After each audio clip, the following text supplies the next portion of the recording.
All right, good evening, and thank you for joining us this evening in our town hall meeting.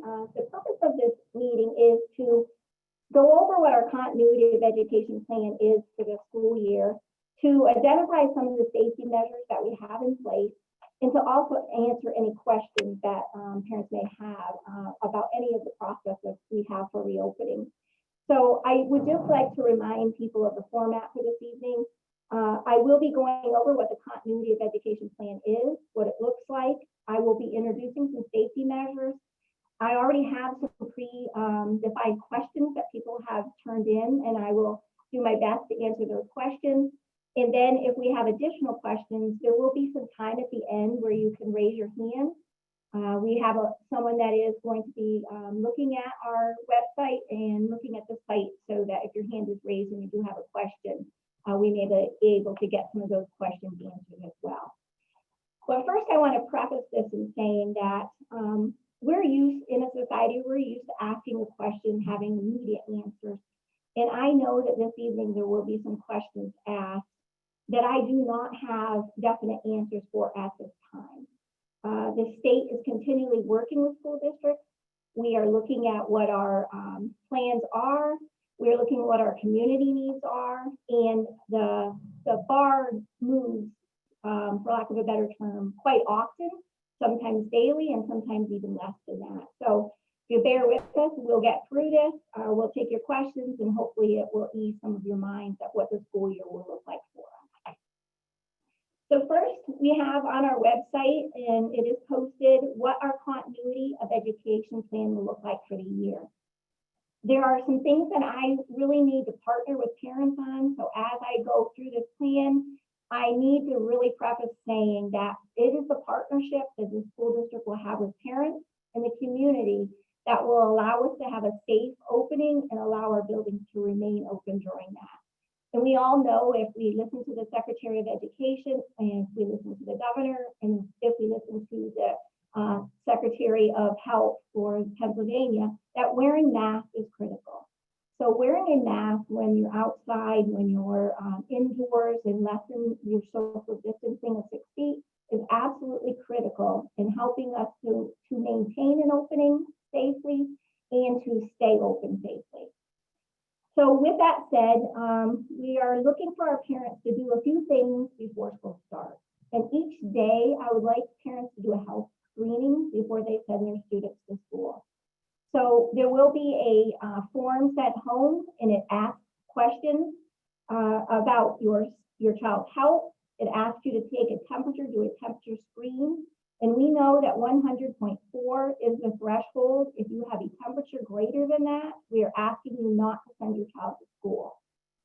We also have safety measures in place that will read temperatures out. So if a student attempts to get on a school bus or attempts to come into school and their temperature is above that mark of 100.4, we will not be able to transport them on our buses, and we will not be able to allow them to stay at school that day. So that is very critical. That's the very first thing that parents can do to assist in us to make sure our buildings remain open and safe. We are also going to have limited interactions with our students, other students while in school. We're going to emphasize and do the frequent hand washing and sanitizing. Masks are required when not socially distanced at 6 feet. I'll go over that a little bit more in detail in a second. Additional attention to sanitizing in those high touch areas. We will have additional custodial staff on during the day and be able to continually monitor and sanitize those high touch areas. Our buildings will be disinfected also nightly. We will have plexiglass partitions that will be installed first in our high risk areas. We know that we have classrooms, kindergarten, starting in kindergarten and coming up through the grades. It's difficult for students to leave a mask on or a shield. So we want to get the partitions on, and I will be showing those as soon as I go over the plan when I talk about the safety measures we have in place. Now, when a student comes to school, we know that they will be receiving a mask. So the first day of school, if you could make sure that your child comes to school in a mask, or make an appointment with your school that your student attends that you may come in and pick up a mask if that's a hardship. So we have cloth masks, we have disposable masks, and for our teaching staff, because it is more difficult to get your voice projected in a classroom, that shields are acceptable. And several people have asked me a mask versus a shield. And if you look at the order that the governor and the Secretary of Education placed out, there are several pages to that order. And on page 3 of that order, it talks about what a face covering is. And it does say, for the purpose of this order, a face covering includes a plastic face shield that covers the nose and the mouth. So if you are looking at purchasing either the gaiters that you can wear around your neck and that come up and cover the nose and the mouth, you can look at the face masks that are cloth or that are throwaway. And you can also look at shields. There is a shield out there right now called an InstaShield. Not that I have anything to do with promoting a certain shield, but they are ball cap shields. So you can wear a baseball cap and it slips over the brim of a baseball cap. It has sort of a wing on both sides that folds back against the face, and they will be acceptable. So students may wear a baseball cap during the day in school, but make sure that those caps are school appropriate. Then looking at the options. So once we get them in school, what will their day look like? So we have 3 options for parents to choose from. The first option is 5 days a week coming to school, and the students will be assigned to particular groups. So K to 4 students will remain in the same classroom with their teacher, rotating to different classes. So if they have a special, their special teacher will come into their room instead of students going to their special. In 5 through 8, students will complete 2 content areas in the morning with the teachers rotating between the 2 areas. And then they will have lunch. And then in the afternoon, they will rotate to a different room and the teachers will rotate between those. So they will move. In the morning, they will be in one room, 2 different subjects, teachers changing. In the afternoon, 2 different subjects, teachers changing between the rooms. So we're trying to limit the time that students travel and limit the interaction with other people. In grades 9 through 12, the students are going to follow a block schedule this year.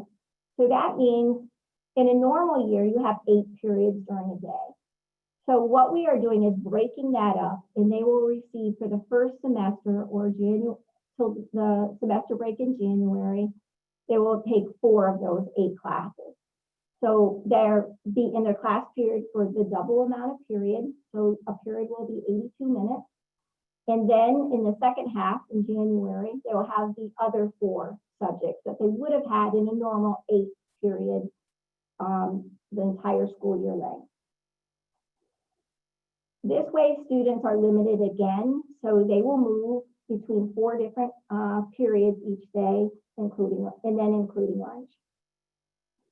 Some things that are going to look different this year when they're in school, though, is gym will look very different.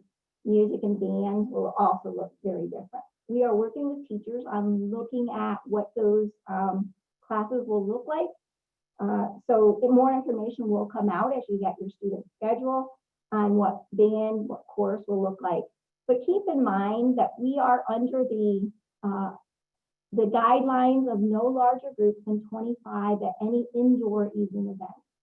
So if that continues throughout the year, we will not be having our traditional chorus band plays.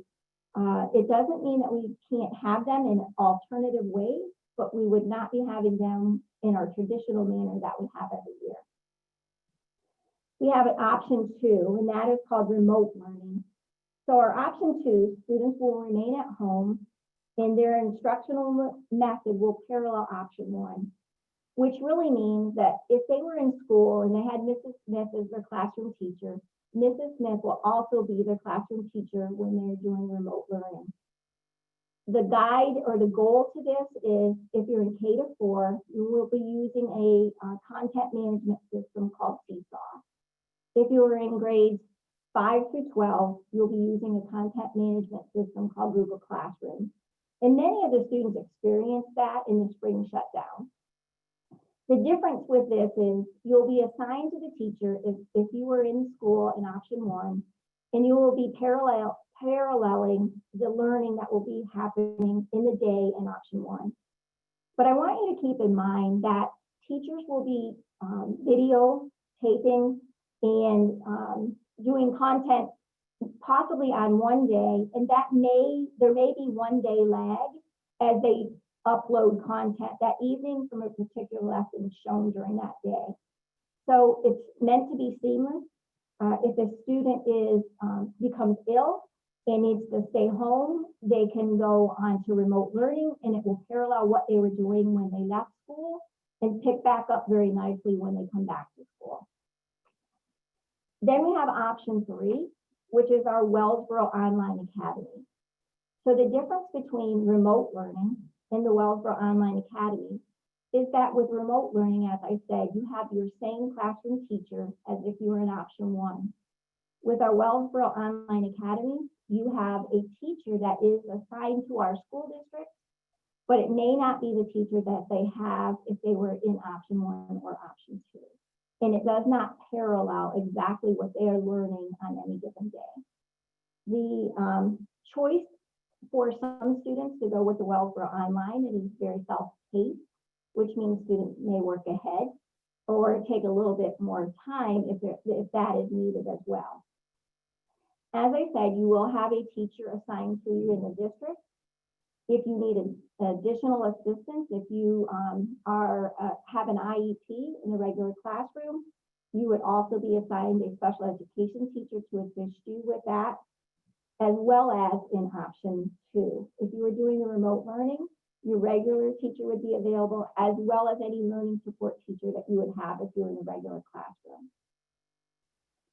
Some of the questions on the options that we have on option 1, 2, or 3 has been, how easy will it be for students to make the decision to change from one to another? When we start, we need to know what our classroom sizes are. My goal of this is to have this plan introduced. We have a school board meeting on August 4th, and my goal is to have this plan adopted and passed on August 4th. What that allows us to do is have a deadline, and I would like as early as possible by the 7th, August 7th, with parents letting us know what options best fit your student needs. The reason is we need a baseline of how many students will actually be in school, how many students will be riding our buses, how many students will be doing remote learning, or how many students will be doing our online academy. That process has already started, and Dr. Largy, who oversees our Wellsboro Online Academy, has already had many meetings with parents this year, letting them know what that option looks like, and some students have already enrolled in that option. The point of this also is in knowing what students will be here and knowing the time frame of it, it allows us, like I said, to get into each classroom, to get materials ready so that there is no lag if you're in option 2 when you need materials from school.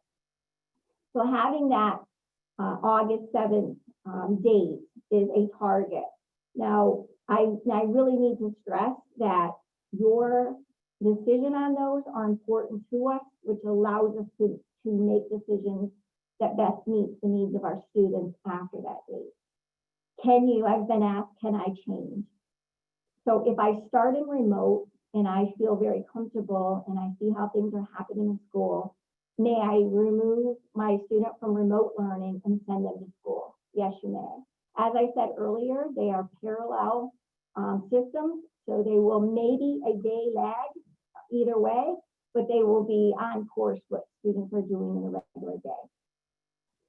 If you are doing our Wellsboro Online Academy, we do ask that you stay in the complete marking period in that content area, because it is not mirrored with what we are doing in the classroom. The same standards and the same content for subject or grade level are taught, but it does not mirror what our students are doing in the classroom. We ask you to stay a complete marking period if you choose our Wellsboro Online Academy. So with those options, another option that we've had several parents inquire about is homeschooling.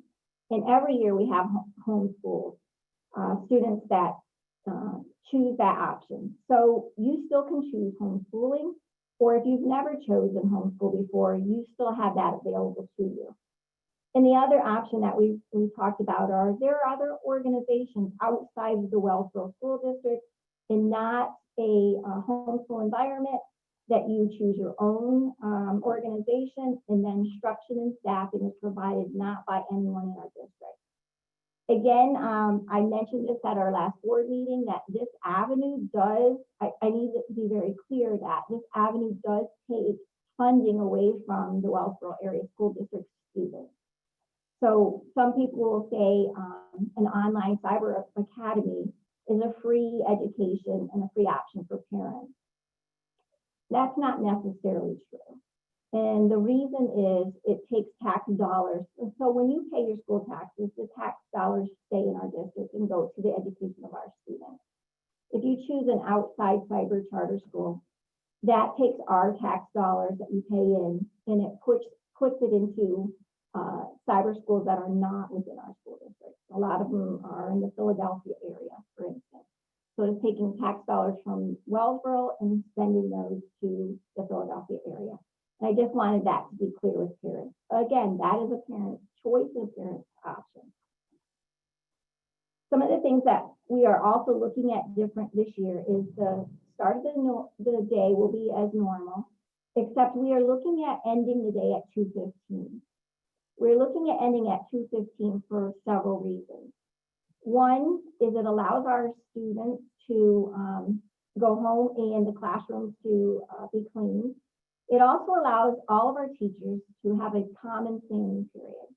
So what that does during the day is it allows every teacher to be on duty all day long, and it lowers class sizes across the district in many areas. I'll just use an example of a middle school classroom. You may have a middle school classroom with 27 students, and if you spread that out, that means the gym teacher may become a homeroom. If you have phys ed that day, that may be your homeroom and where you start. So it lowers class sizes, and we're able to keep them 20 or a little under. In addition to those, we are looking at, as I said earlier, the face mask or face shield. I want to stress that if the State Department of Health or the Pennsylvania Department of Health or the CDC changes any guidelines on that we will be following those guidelines. So for now, shields are accepted. If for any reason that were to change, we must follow that as well. So we would send something home if your child is wearing a face mask at school and that changes, we will make sure that we send something home to make sure that your child has a face mask.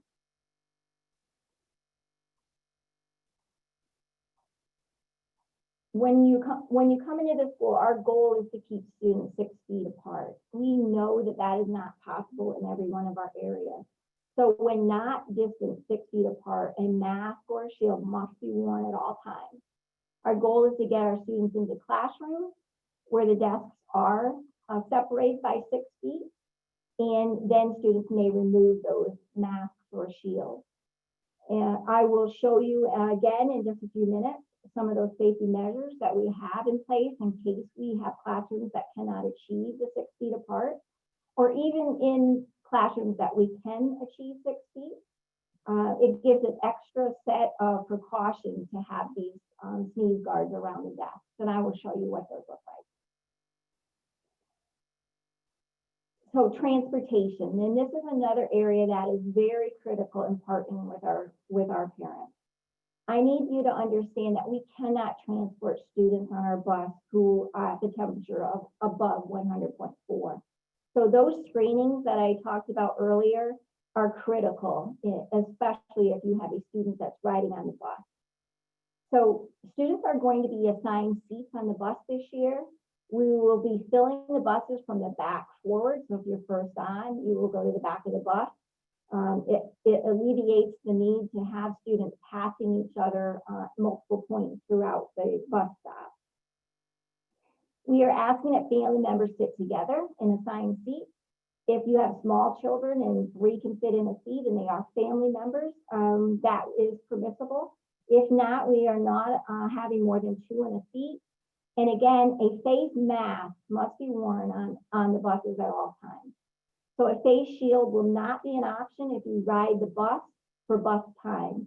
You need to understand that a mask must be worn. It is the safest measure that we can have when we know that we are not 6 feet apart. So face mask, so a student must have a face mask to ride the bus, and a student's temperature cannot be above 100.4. Lunches, what will lunches look like? So if you're in kindergarten through fourth grade, your lunch will be in your room.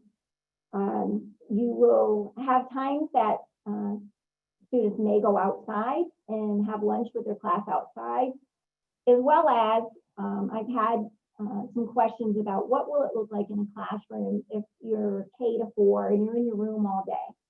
So will there be break times? Yes, there will be break times. Teachers are encouraged to take their classes out in small groups. They are encouraged to let them get up from time to time and walk around the room to stretch. So there will be breaks, and there will also be breaks of mask-free zones throughout the day. If you're in 5th through 12th grade, we do have seating arrangements and options for our students that we can get them 6 feet apart. We will have assignments at lunchtime, which means you don't have to necessarily say, I'm sitting in this group every single day. But if you change your group, we will need to do contact tracing. So we will need to keep record of who sits at what table. Again, they will be 6 feet apart at all times during lunch. And we will also have some options for outdoor dining for our students as well. And that is during good weather. We are assured that we have enough space in our middle school and our high school to separate them. They may not be necessarily in the cafeteria where they normally would be, but we will utilize some hallways and some additional classrooms for lunches that we know that we have an overflow and can't get that 6 feet social distancing apart. Medical considerations that I really need you to work with us on as well is if you are sick, stay home. If you go through the screening that will be sent home and you answer yes to those, then please don't send your child to school sick. If they are sick at school, become ill at school, you will receive a phone call and we will need you to get your child from school. There will not be times that they can lay in the nurse's office for several hours or an entire afternoon. So if you do receive a phone call from the nurse, it's very critical that you come and retrieve your child who is ill. Some people have asked if I am requiring or if the district is requiring testing to be done of students. We are not a testing center and cannot require that you have that test. Contact tracing is another one. The Department of Health will be providing all contact tracing procedures.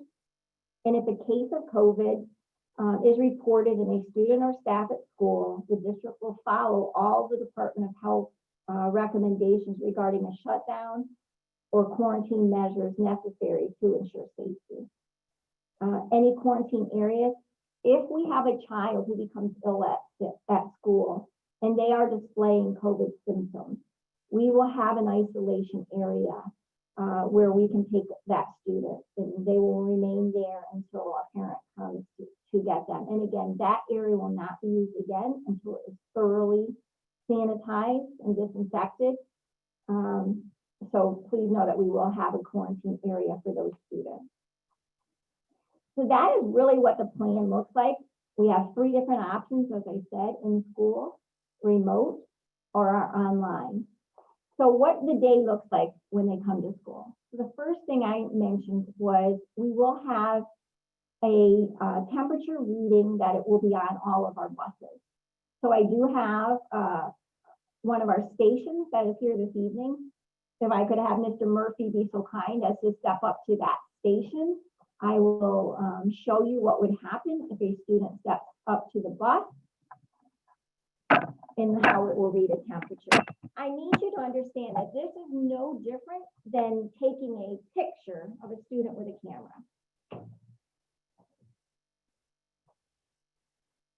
Normal temperature.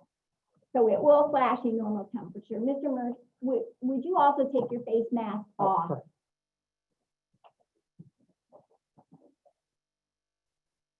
Normal temperature. Please wear a mask. So there will be an alarm on the bus that goes off if the students do not wear their face mask. Because several people have asked, what if a bus driver does not notice that a student does not have a mask? There will be an alarm and it will say it verbally as they enter the bus to remind them that yes, their temperature may be normal, but they must have a face mask on to enter the bus. Another safety measure is when students get to school, there will be a screening of your wrist temperature taken by students for students and staff as well. So if I could have Mr. Krager be so kind to step up to show you what this would look like. Normal temperature, please proceed. So it will scan a student's wrist for the temperature, and it will let you know that your temperature is normal. Obviously, if it is above that 100.4 mark, it would say it is not normal temperature and the student may not proceed. And an additional component that we have in place is I talked about these desk or sneeze guard shields around our desk. So I will have Mr. Krager display this. I'm sorry, Mr. Adams. Didn't recognize you with the mask on, you're right.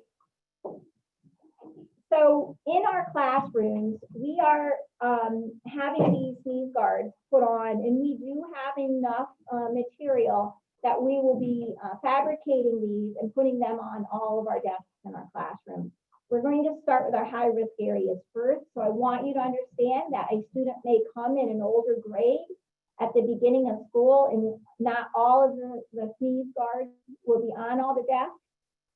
It depends on how quickly these are fabricated and put on the desk. We have them material here. They are being fabricated now, but as you can see, Mr. Krager is sitting, Mr. Adams, you do need to remove that mask. Mr. Adams is sitting at a desk. These guards will be on two sides, a little bit on the third side. So the desks will be arranged in each classroom 6 feet apart, and every place that we can feasibly get 6 feet apart.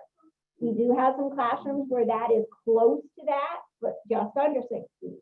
And I want you to understand that these will be that extra protection and allow students to remove their mask or shield while they're seated at their seats. So they will be in rows, and they will actually be on 4 sides, even though that is not intrusive, and students will not feel boxed in, because if I am sitting here, I am covered by this side of his shield. My shield here would cover the student from here. Obviously, we're covered in the front, and the desk behind would be the back of where Mr. Adams is. So that shows you what our classrooms will be set up. We do have some photos. Were you able to get this? We have some photos that we will also display to show you the spacing of desks in the classroom. It will be a no frills setup in our classroom. We're used to having so many colorful things and objects in our classrooms, but we will be bare minimum for the safety of your student to make sure that we can get that 6 feet or as close as possible to 6 feet in the classroom.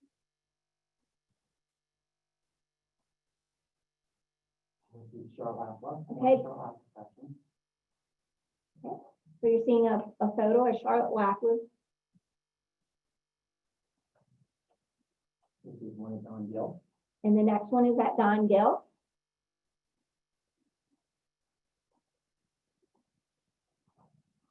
This is the next school.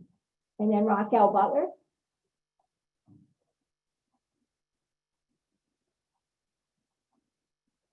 Okay, and then our high school.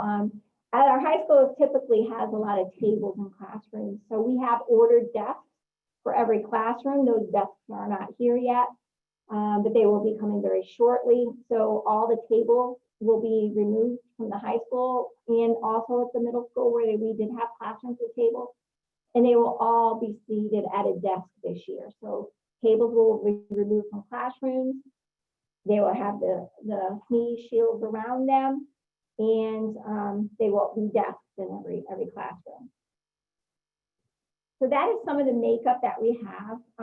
Recess at the elementary school is another area where I have been asked what it looks like at recess, and they will have recess, but right now we are asking that they do not play in playground equipment.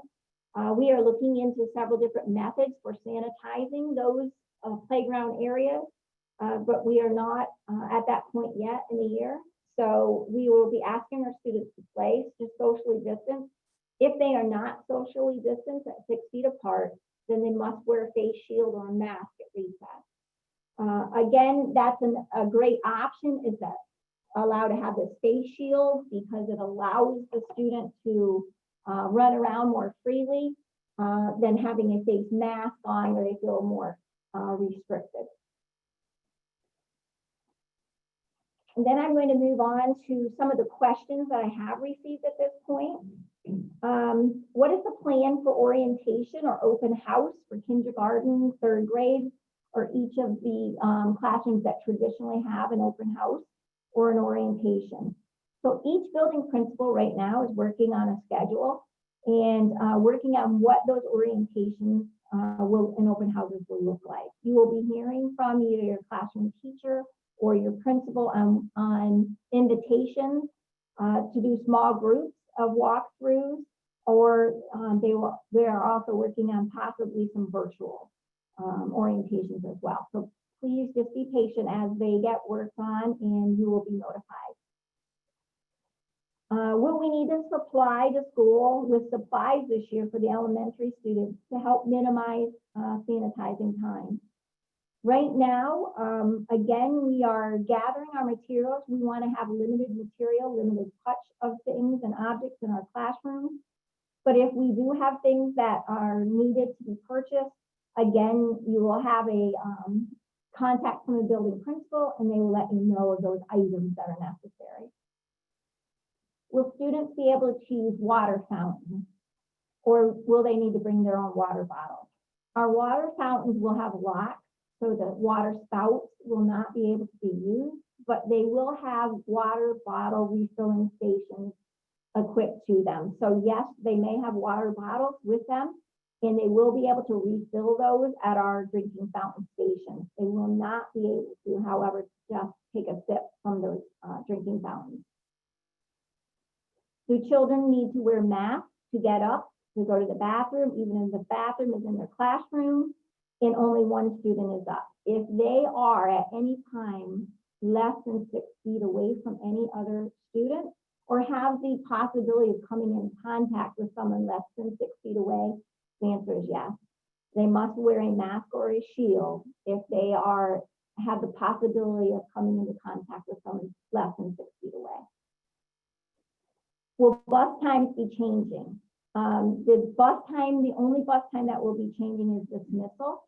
So again, that will be 2:15 each day. Also, our early dismissal days will go back to a 1 o'clock dismissal. So instead of a noon dismissal, we will have a 1 o'clock dismissal. And that helps us to assure that we have the correct timing. We have certain hour requirements of educating our students.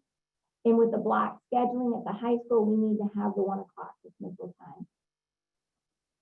If a child goes online, are they all able to have art, chorus, and French classes? Again, this is, if you have options and you are doing a remote, you will have assignments that will mirror the best they can in those special areas. Special areas, or those elective areas, may look a little bit different.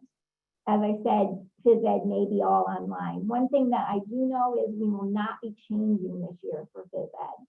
So if your student is in an in-person phys ed, more than likely those phys ed classes will be held outside when possible, but there will not be changing of clothes for gym class, and there will not be going into the locker room to use those.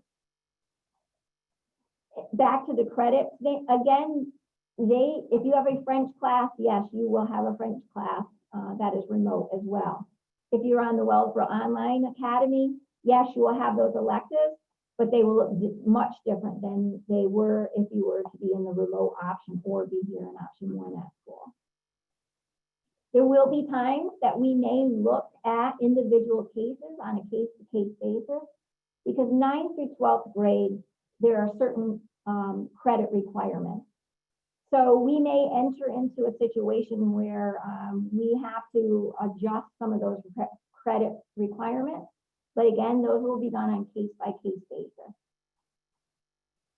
Do students wear masks while running around a gym class? I think I answered that one. If they are outdoors and they are 6 feet apart, there will be gym activities that they may not need to wear a mask or a shield. However, if they come within 6 feet, then yes, they will be required to do so. If a student or staff member goes on vacation in a hot spot where a virus is or would they be required to quarantine for 2 weeks before coming back to school? So that question is a unique question in that there's a little bit of a misunderstanding. There is a list of states that the governor has put out that has said, if you come from one of these states, it is asked that you do a self-quarantine. That is not an order or not a requirement. However, we will be having a self-reporting tool. And if you are going to one of those states, we will be asking you to fill this self-reporting out.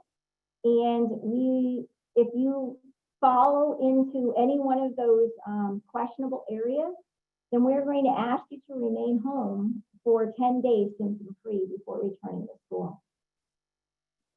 When the vaccine becomes available, will it be mandated? This is one of those questions that I do not have an answer for at this time. These come from the Department of Health, and I myself, or as a district, do not have the ability to mandate a vaccine. Again, we will look to the guidance from the Department of Health on this answer. If students or staff test positive for virus, will everyone be notified? Would the school have to shut down for 2 weeks? This is followed under the Department of Health guidelines. Again, we must follow those rules for contact tracing. Anyone who is in contact with an individual that is less than 6 feet, not protected, and longer than 15 minutes becomes a contact. So the Department of Health already has procedures in place to do contact tracing, and we must follow the Department of Health lead on that. Again, I want you to be aware of those circumstances that become a contact at this time. You must be less than 6 feet, longer than 15 minutes, and with no face covering, with someone who is identified as having the virus. If you or your student go online, can you get extra help? Yeah. As I said earlier, you will be assigned a teacher, whether you are in remote learning or for online learning. And if you have a special education teacher that you see, that teacher will also be available for you. Here's one that I'm concerned about: a 6-year-old having to wear a mask. Six-year-olds often touch their faces more, and it's very easy for them to want to take that off. So if it doesn't work for them, may they change at any time and do the remote learning instead? Yeah. If you come to school and you're finding that your student is having difficulty, again, keep in mind we have areas that will be mask-free zones, and we're going to have a mask or shield break. But if your child is experiencing difficulty in being able to do that, yes, you may change and go to remote learning. People were asking also, what is shutdown? What causes a shutdown or a quarantine period? Today, as I listened to Dr. Levine again, she has determined that She is not going to give us at this time what that looks like as far as a quantitative number. What she's looking at is she's going to determine the basis, her answer based on how many new cases are in an area, what is the per capita compared to the cases of positive identification, and also a deep dive, a specific outbreak location, and how that affects students. So they're looking at, is an outbreak in a nursing home or a prison, or it is in our direct community.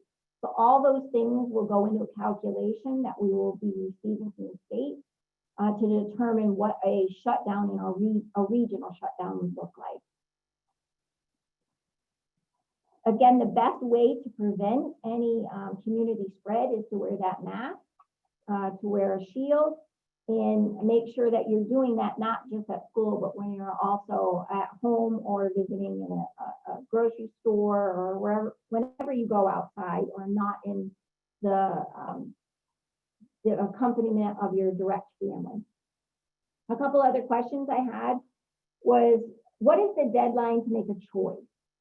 Again, my timeline is I would like to have our continuity of education plan approved on the August 4th board meeting.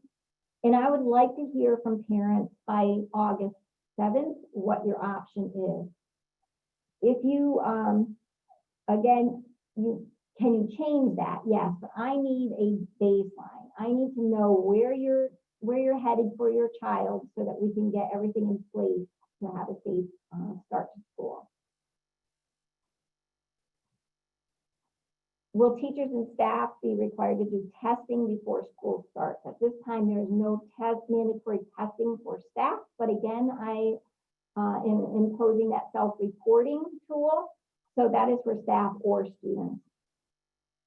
Will there be any procedures or protocols in place to ensure that self-reporting of high-risk travel or contact is in place? Yes. Again, we will have that self-reporting. And will there be any repercussions for failure to report known cases? That is one that our solicitors across the state are looking at. So that's not an easy answer. And as you know, there are legal ramifications that go along with that. So we are seeking guidance from our solicitors and from legal across the state. In event of a positive cases in a district, what is the current protocol looking like regarding contact tracing for quarantining? And will there be, will these issues be district, building, or classroom wide? That again goes back to the question about the Department of Health. The Department of Health will give us those guidelines for contact tracing and shutting down.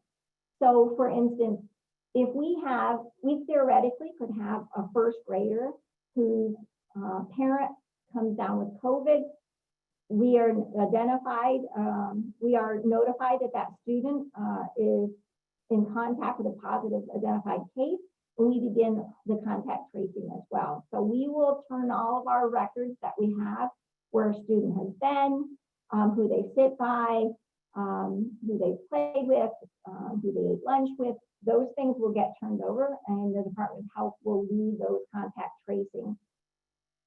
How soon will a shutdown occur?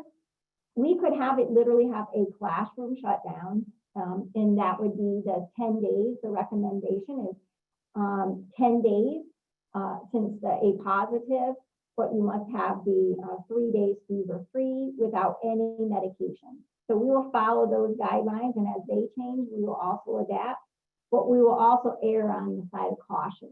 So we will make sure that we have the guidelines that are the best that best meet our district, but we will not be lowering our standards.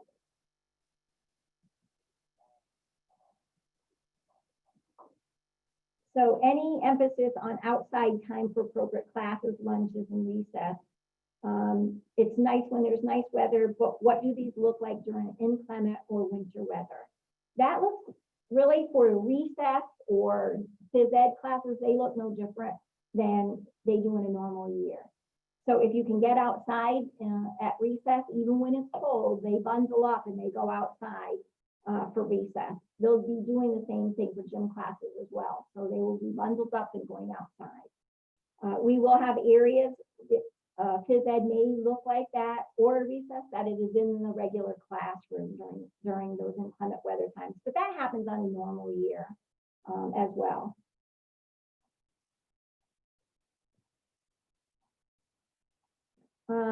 Will each case of an illness require a 10-day quarantine period after cessation of symptoms? Again, that question goes back to, we will have the Department of Health and working with them on those guidelines, and we will follow what those guidelines say. So the 10 days symptom-free, no fever for the last 3 days. Today, we received some information that may be lowered to 24 hours fever-free without any medication, but currently we still have in our plan that will be 3 days fever-free without medication. Okay, those are the questions that were turned in ahead of time. Do you have any questions okay.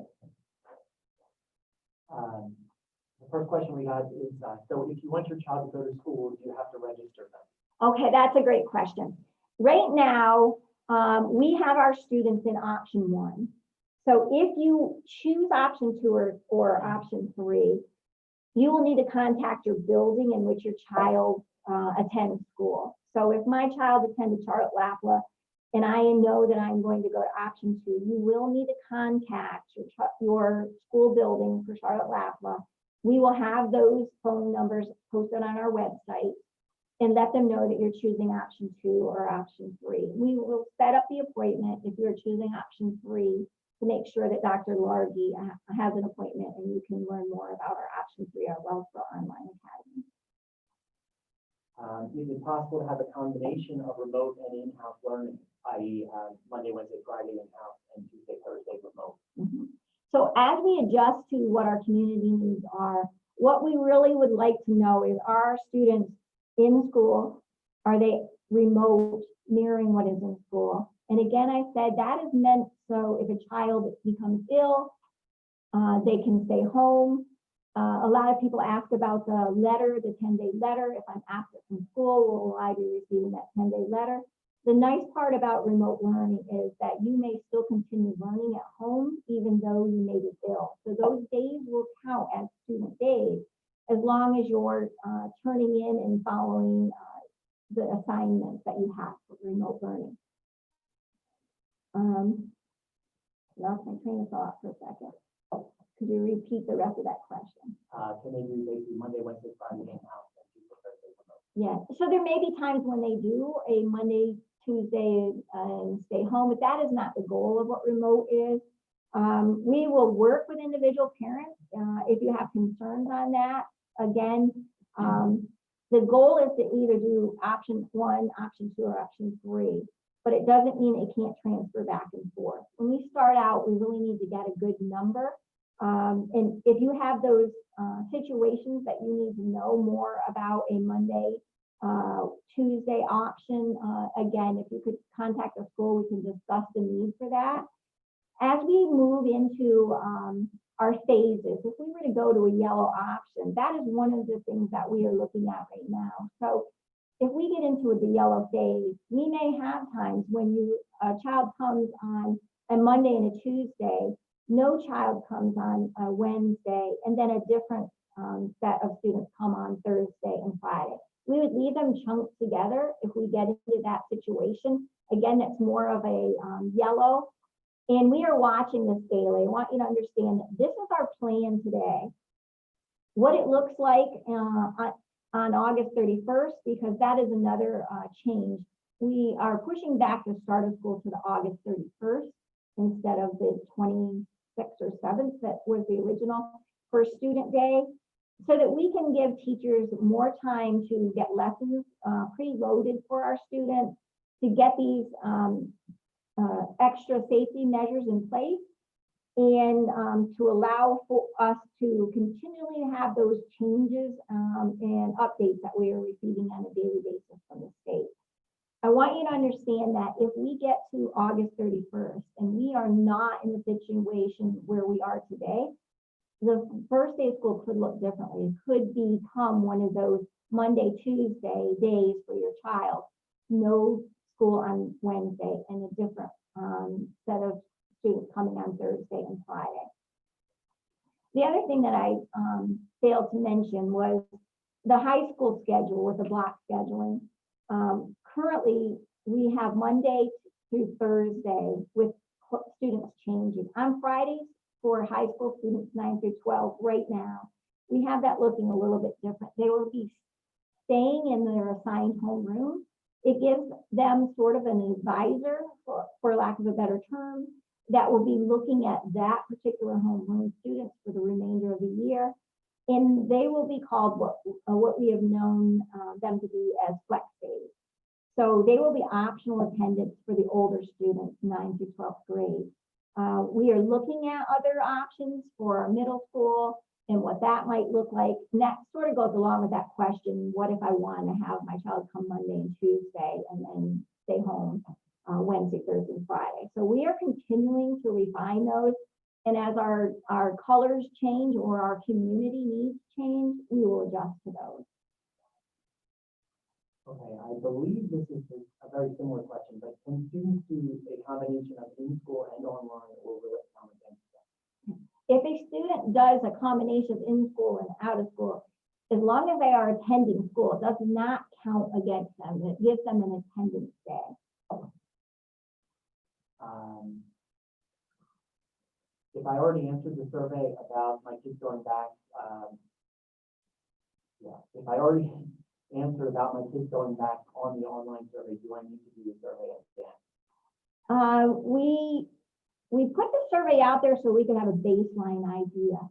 What I'm asking you to do at this point is not a survey to say what your child is choosing for the option, but a contact to your school building.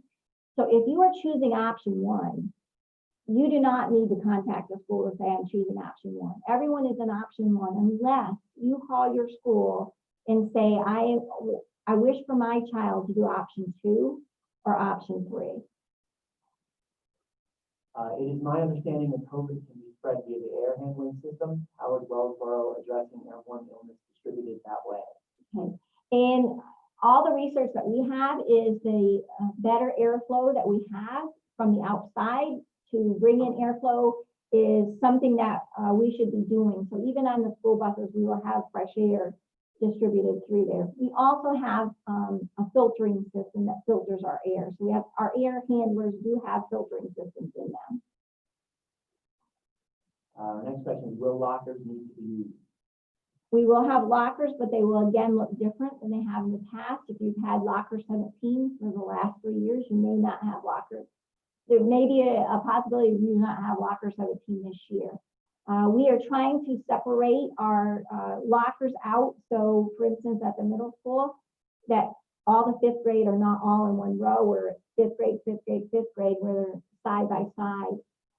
We're trying to get 5th grade, maybe a 7th grade or 6th grade because they're in wings, and separate them out so they're not congested near each other. Again, the high school will look a little bit different too. We are having staggering movement times. So you may have, especially at the high school, where the bell schedule rings and only certain classrooms are moving. There will also be flow patterns in the school. So you may have at the high school staircases that are only used to go up and different staircases that are used only to go down. You may have a hallway that if you're headed north, if you're going one way, and on the opposite side of the hallway, you're headed south. So we do have traffic flow, directional hallways, and also staggered release times of our classes, so our students are not all out in the hallway at one time. Dr. I'd like to clarify that on the lockers at the middle school. Yeah. So normally the lockers at the middle school are grouped by homerooms. They will no longer be grouped by homerooms. They will be spread throughout. So if one homeroom goes out to go to their locker, they won't be side by side by side. They'll be spread out throughout the hallway. Yeah, thank you. Okay, so this parent would like to know if option 2 is a working option if a child has symptoms but no fever. If option 2 is a working option, if a child has symptoms but no fever, you mean to choose it? Yeah, so I think I think they're saying that if their child is showing symptoms, May are they able do to go options? remote? Absolutely. If you notice and you do that everyday questionnaire, even if it's, one day, like some of the screening tools like symptoms, and it has 2 sections. So if you answer yes to one of them in section 1, because one of the things we have children that we already know have no illnesses, or it could just be a sore throat, or it could just be that, you have diarrhea or vomiting for a day, and it is not COVID related. So there will be a symptom check where if you answer yes to one of those, but do not answer yes to the second section, where it is more specific about having contact with someone, being less than 6 feet away, having traveled or visited with someone that has COVID, living in a high content community situation where maybe in your neighborhood there's several cases. So there's different sections that you would answer, because we do know that we will have students that like I said, just have a normal sore throat for the day, and you keep them home. We are asking you to keep them home. I want to make that very clear. There will not be any perfect attendance this year. So no contest, no charting of perfect attendance. Keep your child home if they are ill.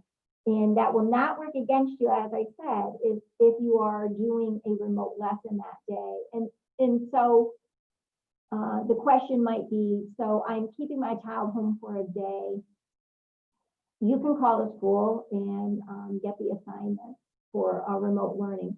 The nice part about having Seesaw at the elementary and Google Classroom for the middle and high school is what those assignments are. Students will be using those assignments daily in the classroom.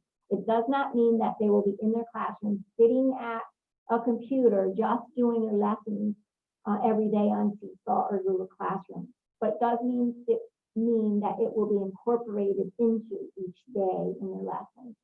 So a child will know if they're staying home because they have a sore throat or a tummy ache, that they will know what their class is doing that next day by logging into their Seesaw or logging into their Google Classroom.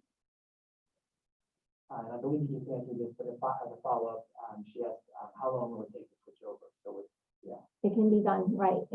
Because the students know what they will be doing again on each given day. They can stay home for a day, 2 days, 3 days.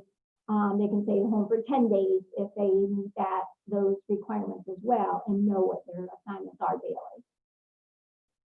Is there a waiver to sign so a kid does not have to wear a mask? Or what if the child has a medical condition and can't wear a mask? There is no waiver for a mask. Again, they can wear a mask or a shield.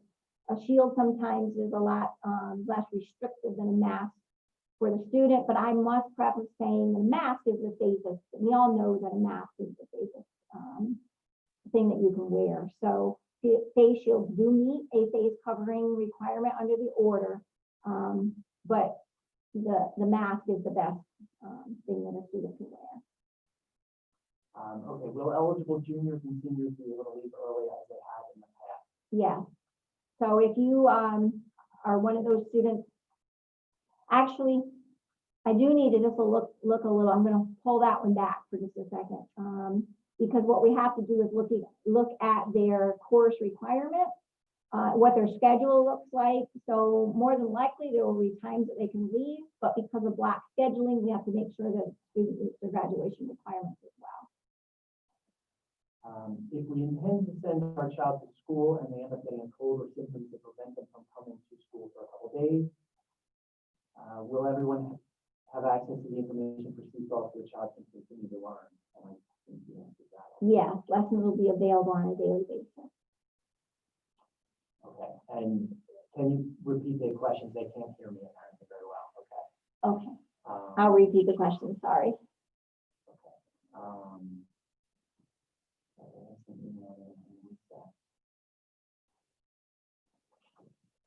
Back to that face mask requirement. There are rare instances where a child medically cannot wear them. That has to be determined by a medical doctor. A school is not under the availability of handing that out as a waiver that was asked earlier. So there's something called a 504 plan.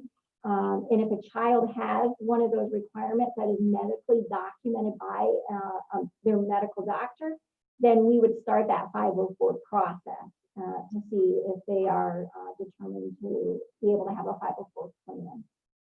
That is a state requirement. Okay. How will the teachers be preparing students to be educated via option one if our district goes in a red or yellow phase, making students learn remotely? If there's little to no preparation for online schooling from the actual in-school classroom instruction, those students who choose option two will actually have an advantage. So the question was, what happens if we have a shutdown? Will the option two students have an advantage over the option one students because of they're already doing a remote learning environment? No, that they will not have an advantage because, as I said earlier, they will be using Seesaw and Google Classroom in the regular classes daily. So they will have had that instruction and be able to log in and not miss a beat as well if we go into a shutdown. When we shut down last time from March to the end of the year, and we had these remote option in place, or this hybrid option of what is referred to remote learning, we did not have the advantage of knowing the things that we know today on what are successes in remote learning and what did not go so well. I'm very proud of our faculty and staff for coming up with great ideas and a wonderful curriculum that we could put out. If you remember, we had to just do practice at the beginning, no new learning, because the state was not sure how long we would be shut down. Then we went into new learning, and that looked different in every classroom across the district. So the nice part of our advantage that we have right now is we can prepare for that. We will have a one-to-one classroom environment. So all of our students, kindergarten through 12th grade, will have a device that may go home with them. If right now we are looking at 5th through 12th grade, the possibility of sending their devices home with them on a daily basis.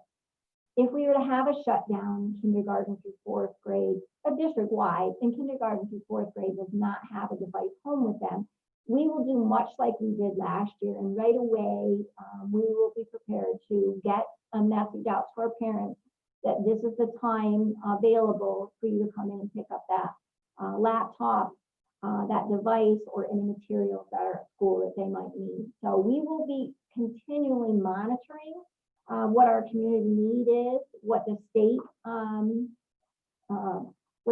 issues are, and what mandates that might be coming before us. That'll be monitored daily. So I cannot assure you, and I want to say this right now so everyone understands, I cannot assure you that when you leave on a Tuesday, that you will be back to school on a Wednesday.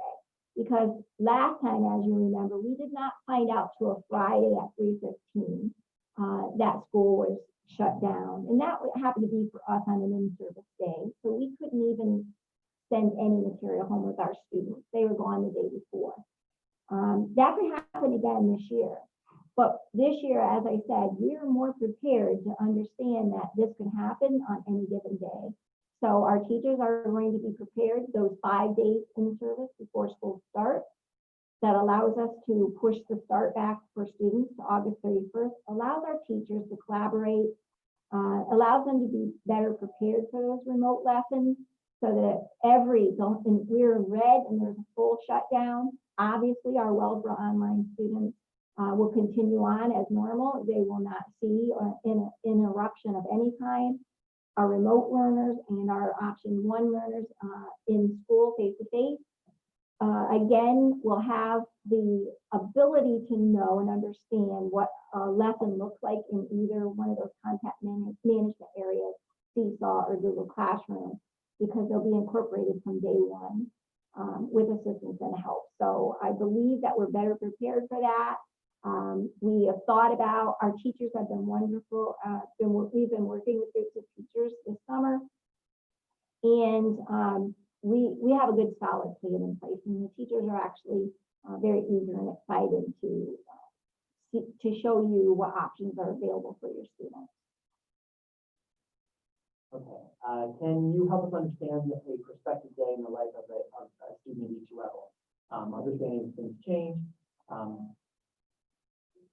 what would it look like? Sharing an example for each school as to what students expect from the bus, to entering and exiting the school, the classroom, changing rooms, specials, lunchroom, water fountains, what the high school, middle school classes would be moving for, science labs, construction, etc.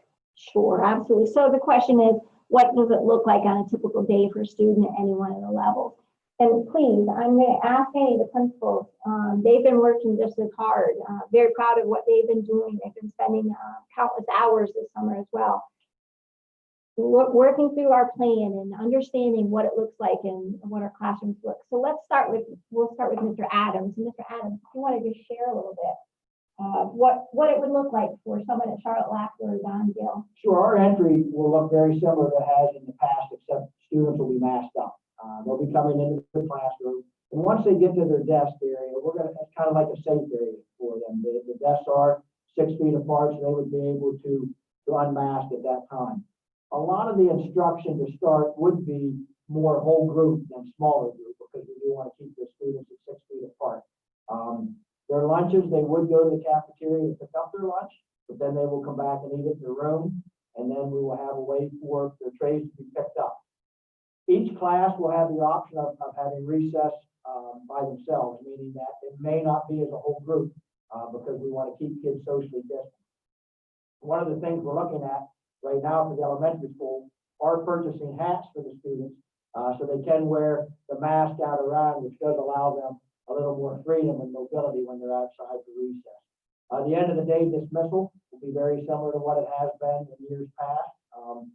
And we're also encouraging our staff, they're going to be reaching out sometime in the next couple of weeks to the parents that are coming in and they're going to be on remote learning. And we're going to try to set up some individual meetings with the teacher and the parents, just talk about your child specific, to give you a chance to look at the rooms and even walk around a little bit and see kind of what the student would go through. And I think that will be pretty informative and help you make a decision, what you want to do. Yeah. And keeping in mind, as you said, that there will be dismissal times and times throughout the day that the students will be in larger groups and not being able to be 6 feet apart. So those times are very critical in that they have those masks and they have those shields on. Let's go to middle school. Mr. Krager. Yeah, so our students will enter through, we'll have the 5th and 6th grade students will enter through the doors next to the office. Our 7th and 8th grade will enter through the doors next to the gym. Our 7th and 8th grade in the morning will still open the doors at 7:30. Our 7th and 8th graders will be able to go in and socially distance in our gymnasium. Our 5th and 6th graders will go to our new gymnasium, which will now become a cafeteria. They'll be able to stay there and be able to be 6 feet apart there. We still will offer breakfast in the morning, and then as soon as students leave there, they'll go to their homeroom. They'll have their masks on when they travel. When they get to their homeroom, they'll be 6 feet apart. One of the unique things we've been able to do with the middle school is to get our class sizes down to the 16 to 20 range. So we were able to, in a lot of cases, get our students more than 6 feet apart. So they will be able to, once they're in, they'll have a desk surround similar to the one that's to the left of Dr. Freeman, and they will be able to take their mask off at that time. Our schedule during the day, we've blocked up our schedule so that they won't be in a block schedule as if they were in the high school, but they will stay in the same room, say for ELA, their reading part of ELA as a class, then writing will be a class in that same classroom. So we will flip-flop the teachers, not move the students. Students will still move for specials. So they should expect at the middle school, 3, no more than 4 movements a day in our total day. At the end of the day, the exit will look much the same. The 5th and 6th graders will go out the doors by the office, and the 7 and 8 will go out the doors at the other end by the old gymnasium. Mr. Miller, would you like to add anything? I would just add that our lunches Our tables that normally would seat 8 to 10 students, we're looking at having 3 students or possibly 2 students at those tables. We will be putting in an outside eating area. I think Dr. Freeman had mentioned that before, but we have somewhere in the area of 20 picnic tables that we're expecting. We have an area that is blocked off outside, and we'll be able to get our students out as much as possible. Also use those as instruction areas as much as possible. And Mr. Bird. So at the high school, we're gonna have 3 separate entrances, one for bus riders, one for car riders or drivers, and then one for walkers also.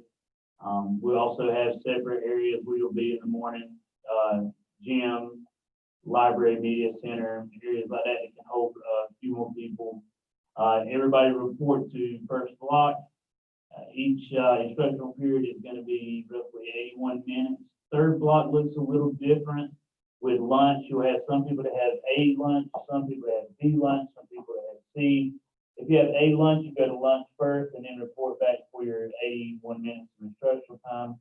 If you have B lunch, you go to class first, then go to lunch, and then back to class. And then C would go to class first and go to lunch last.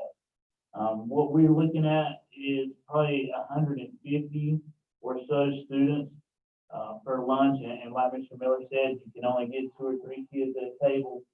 So it drastically reduces our cafeteria size down to about where we can hold 66 or so kids. So we're going to be utilizing some other areas such as a couple of classrooms and the additional outside seating when possible. And then end of the day, it looks very much the same. You exit out the same entrance you had, and it's going to be a learning process as we go for everyone. Okay, thank you. If students are to stay at their desks, how much time and what kind of stretching, moving could their bodies experience? Who would lead this kind of simple but necessary activity? Absolutely. So teachers are very cognizant that students will be sitting in the same room, especially for the younger students. And 81, 82-minute periods at the high school is also a stretch to sit in one spot at one time. We are encouraging our teachers to take their classes outside at any given time. So they may have a class that goes out and sits in the yard. We talked about the high school. We may have a class that sits in the stadium bleachers, social distance apart, and we will have stretch periods. Teachers are very cognizant of students not sitting for long periods of time without stretch breaks or without mask-free breaks. If students are on sports teams with a shorter day, what time would practices begin? If the NTL will be holding games, what time would those games take place? And who should we expect to be hearing from regarding all athletic regulations and youth stipulations? Yes, so the question gears and centers around what our extracurricular athletic programs will look like this year. And at this time, we have not heard from PIAA on what our year will look like, what our seasons will look like. And again, Dr. Levine today was asked that question. She said that she is working with the Department of Ed and PIAA to come up with what our season will look like. At this point, we're moving forward as if we are having a season, but that is unknown. We do not know if we will have a fall season. We do not know if we will push off to and have a spring season. Only those questions will be answered through PIAA. What we do know is that if we do have events, we must follow those social distancing guidelines. They must be masked when not active play, and they can have 250 spectators outdoors. That includes our players. So when we say a gathering outside of 250, that is all personnel that go along with each event, as well as the players and any spectators. Our hang up comes with indoor sports because now we are under the 25 in-person evening events. So those 25 in-person events are being looked at now. And I'll use volleyball as an example. If you have a girls volleyball team that is junior varsity and varsity, and you just have the players alone from your school and the opposing school, you have more than likely more than 25 people in the room. So those are being discussed and how they will, the makeup of a game would look like.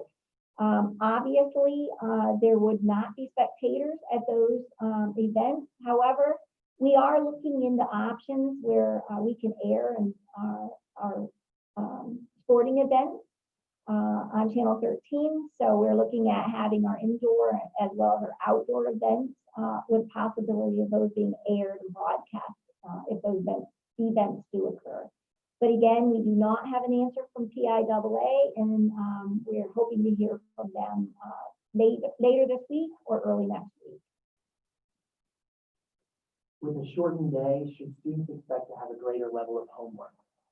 With a shortened day, our students expected to have a greater level of homework. Not necessarily. What we're doing is having the shorter day. Obviously, things will be condensed. We will not cover, and I've said this to teachers as well as principals are very aware and responsive to this as well, that we may not be able to cover the exact same coverage that we have always in the past. We are hoping with the block scheduling that we will be getting the same coursework in. So as I said earlier, if you have 8 periods in a normal day, you're going to spread that over in 4 periods in the beginning of the year and 4 periods in the second half of the year. Our idea is to get student understanding, so we're trying to utilize the time that students have before us and not assign great numbers of homework, because we all know that there could be down times when students are ill and students are missing and students are shifting in between. And what we don't want to do is overburden students or our teachers with the amount of homework that's going to be coming to and from home and back to school, as well as we do not want to increase the opportunities to share papers. So a lot of homework you may see will be more or less done on the computer versus having papers shifted back and forth from home to school. Will consequences be forced on kindergartners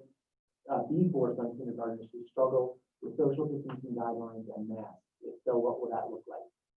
So what does it look like for a kindergartner who struggles with those social distancing and masks? And we are aware that those are the ages that become very difficult because students are social. They want to hug their friends. They want to play at recess, holding hands and skipping around the playground. We are aware of those. It comes through training, and it comes through at home and in the classroom. So we have to remind our students that we are going to have times that we cannot do that. We're again going to increase the hand washing, the sanitizing of the hands, the hand washing.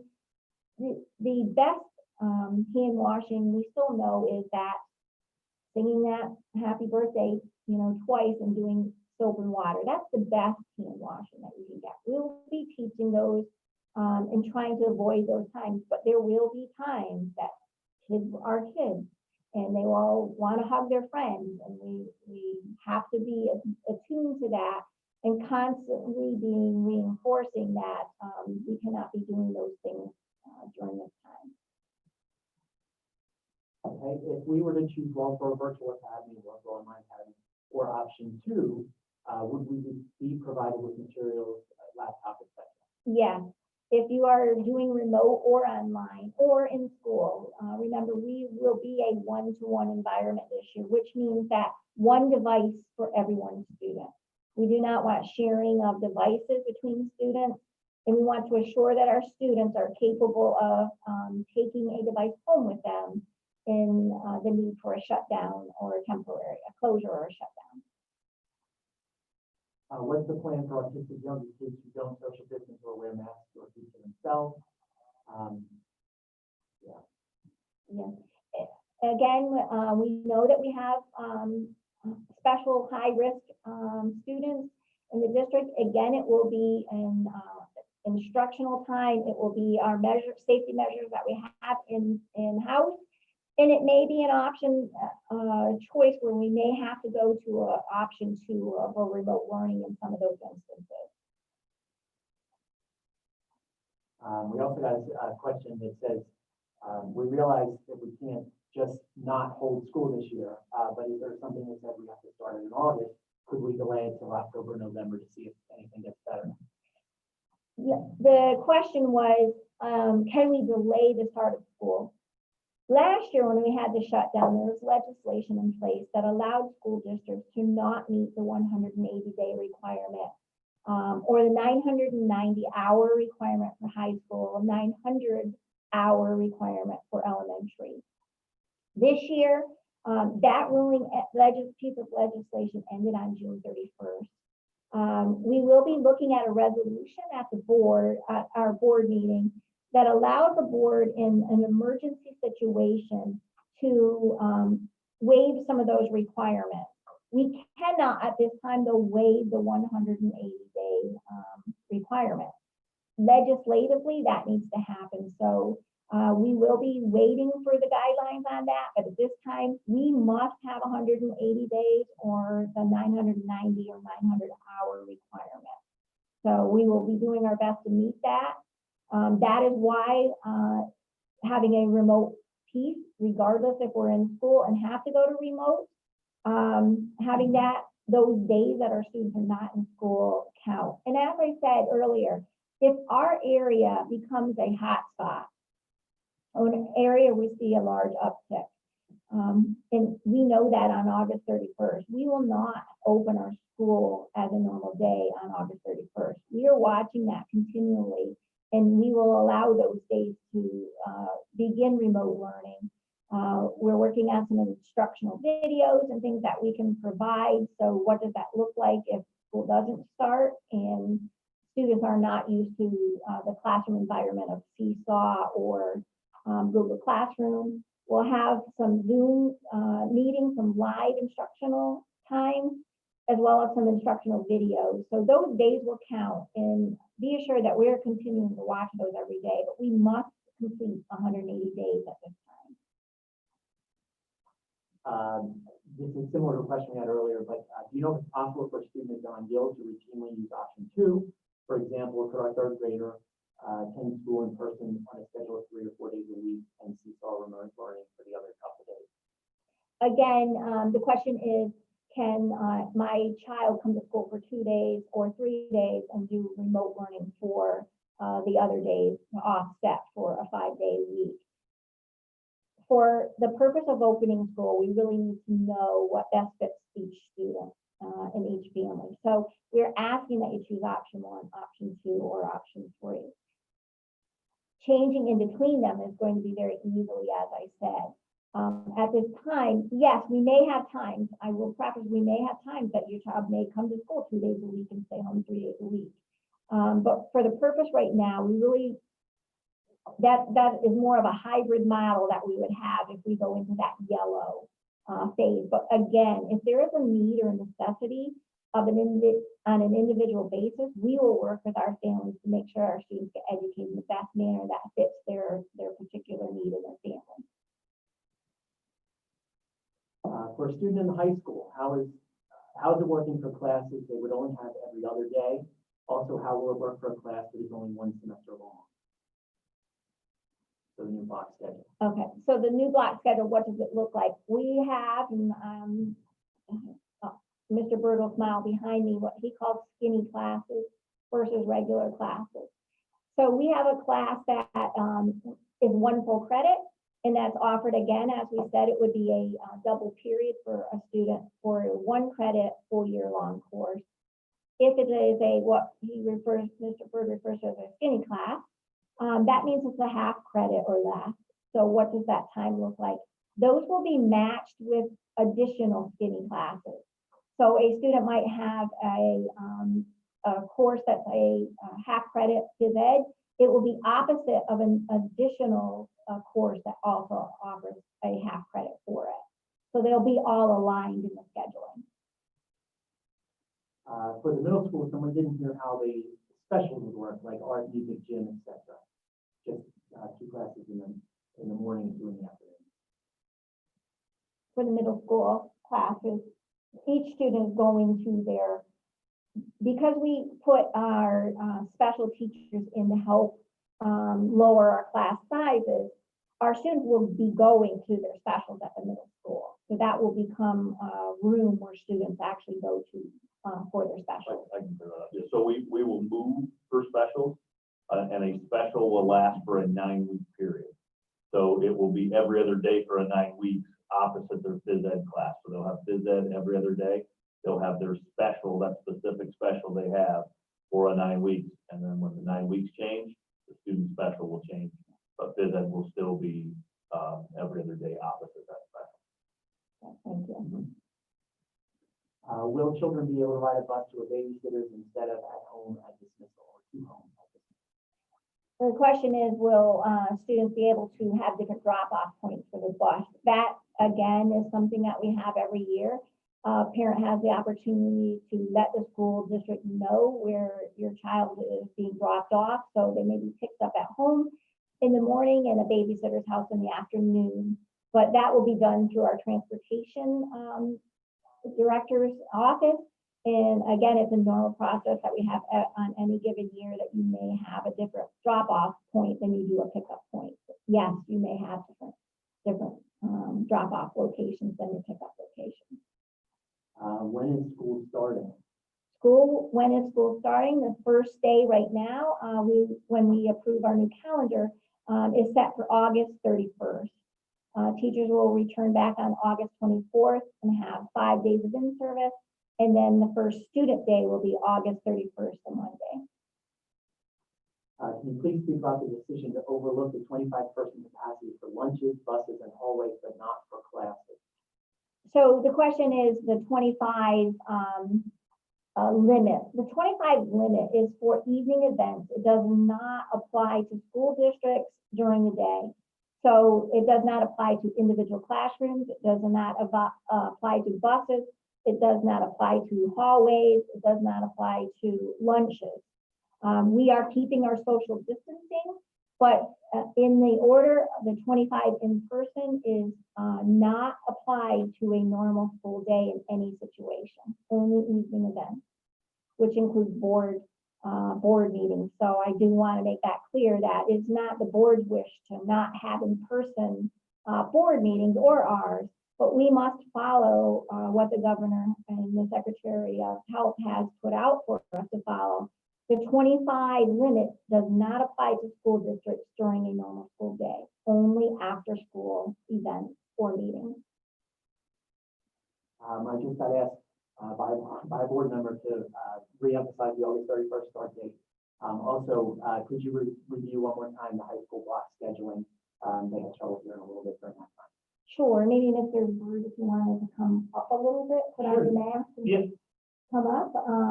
I will move and then you can take your mask off.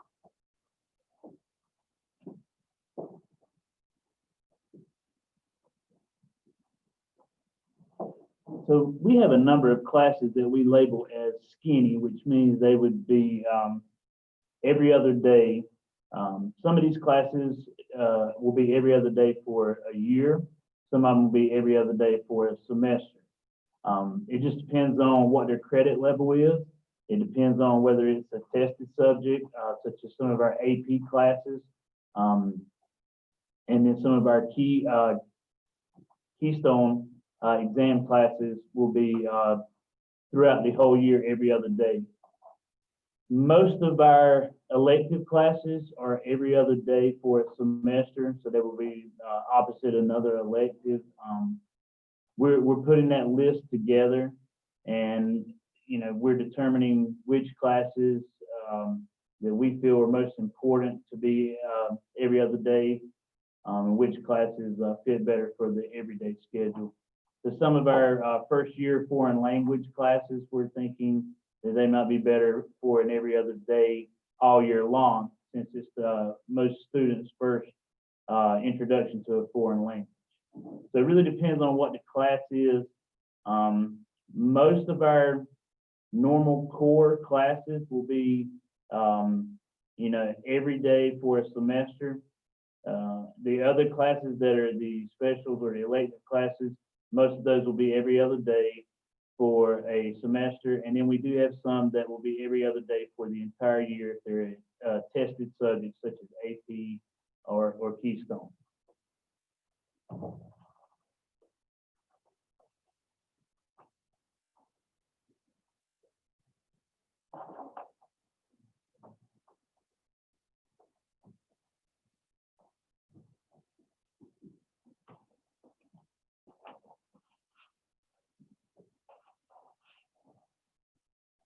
Hey, thank you. Hopefully that helped share a little bit of how the high school would be, what scheduling would look like. Okay, will there be a secondary email survey or form aside from the parent survey that we completed a while back to indicate our choice for receiving instruction? I'm assuming after the 8-4 meeting itself. Okay, so the question was, will there be another survey put out for parents to indicate their choice of those options? And I believe I mentioned earlier that we will consider a child in option 1 unless you call the school and let us know that you are in wishing to go with option 2 or option 3.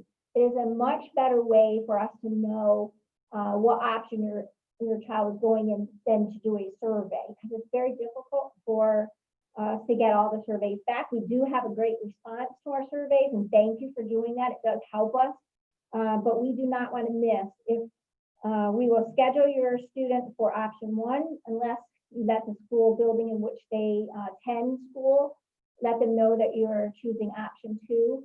And keep in mind, you may have a student at the high school that you want to have option 2 or option 3, but you may have a kindergartner that you really wish to be in option 1. Just because a family chooses one particular option for one child does not mean they have to have the same option for every child. You need to make the best choice available for your children, and based on the best availability of information and your comfort level of sending your child to any one of those options. What is the disciplinary policy for students who disobey the mask rules? The question was, what will happen if students disobey the mask rules? We know that we have to have, masks are mandated. We must follow that guideline. And again, as I said earlier, that is what will allow our schools to be open and allow them to remain open. So we are insisting that your child wear a mask unless they have a 504 plan in place or a shield. If they cannot abide by those, we will have to put them into option 2, because you must, if you are at school, you must follow those guidelines.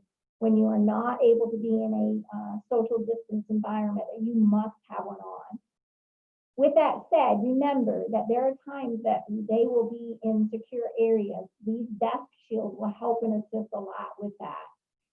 But they must abide by that rule. There's no waiver for that. If kids are doing option 2 or parents choose for the kids do option 2, do they need to sign on by any specific time? If parents are doing option 2, again, we would like to know by August 7th so that we can begin. But if you are hesitant at really making up your mind, just call your school. They're there, they're available, and they'll work with you. If you're saying, I'm really leaning towards option 1, I just need a little bit more time to see what school is going to look like or what our community environment will look like on August 31st. My plan is to send them back on option 1, but I need a little bit more time. Just call your school and talk to them, because they'll work with you on making sure that, again, the option you choose best fits the needs of your family. And I did a double take there because I just want to rephrase that question, because I'm not 100% sure which way they're asking it, which is, if you're in option 2, is there a time they have to sign on to actually do work in a day? I'm not entirely sure which way that question was meant. Oh, so if you're in option 2, are you following the exact same schedule as, I believe, maybe what you're asking? If you're in option 2, do you have to be logged on at 9 o'clock because your class is doing language arts at 9 o'clock? No. What you're being asked to do is follow the schedule for that day, so to complete the assignment. You may have times, and this will be also set out by the schedule by the teacher, but the teacher is going to be in contact with you. So they may set up a day a Wednesday at 2:00 that they wish to have a Zoom meeting, so that the thing that we want to have is contact with your students. So one thing that we heard loud and clear was what students missed in the remote learning was that they missed other contacts. They missed their teacher's voice. They missed seeing them. They missed hearing from their classmates. So your teacher may say on a Wednesday that assignment would be to log on to a Zoom meeting at 2:00. So we would ask that you follow that schedule. That is to meet the social emotional needs also of your child. There are times that they really do need to hear and see their teacher, as well as with the lessons that will be on. There will be recorded lessons that will be with some new learning, and times that you may see the teacher in a recorded lesson or hear your teacher in a voice recorded lesson, because that's very valuable and important. So do you have to be on at 8:00 in math and 9:00 in language arts? No. But what you do have to do is complete those assignments on each given day. And this actually is a good question to follow up with that, which is, how will attendance be taken if a student chooses a remote learning option? How will remote? That's a great question. Remote attendance is taken by the student completing the assignments on those days.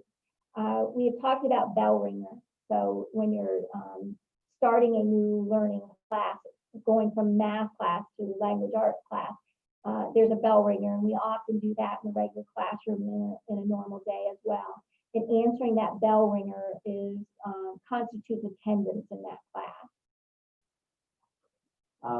Do we know what SATs and Keystones will look like this year? We do not know what SATs and Keystones will look like this year. Again, those are things that will come to us from the state, as well as PSSA exams. Again, last year there was a waiver.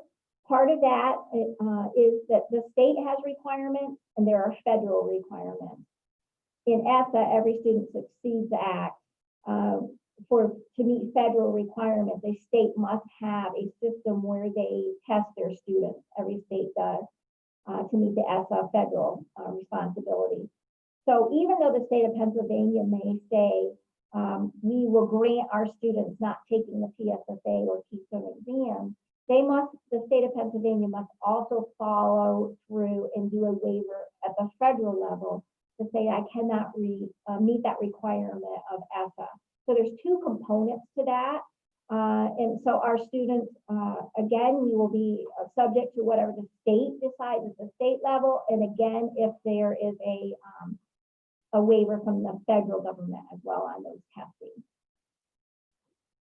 For those students coming to school in option 1, or I suppose option 2 as well, in kindergarten the first time, do we know when they'll find out who their kindergarten teacher is?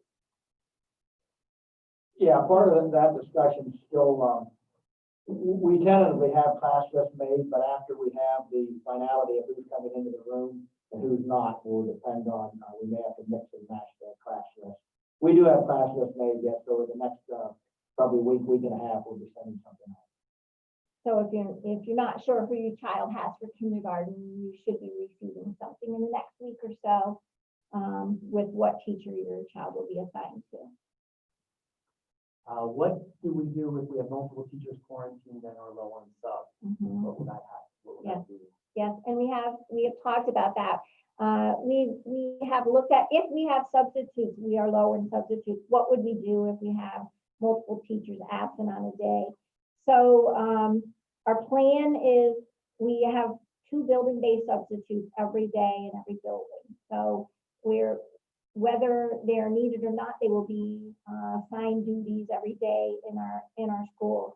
Those building-based subs, we may have one teacher out at one building, and so a building-based sub could come from one of the other buildings or several of the other buildings to help assist. We will be able to shift those around as we need them. If we are noticing that a teacher is out and is definitely a contact or definitely has it, as I said earlier, we may have times where we have a classroom that moves into remote for a 10-day period, and that is very much a possibility if we have those situations. situations where it doesn't shut down the entire school or the district, but it may shut down one individual classroom. What is going to have the most impact on our year is that adult illness.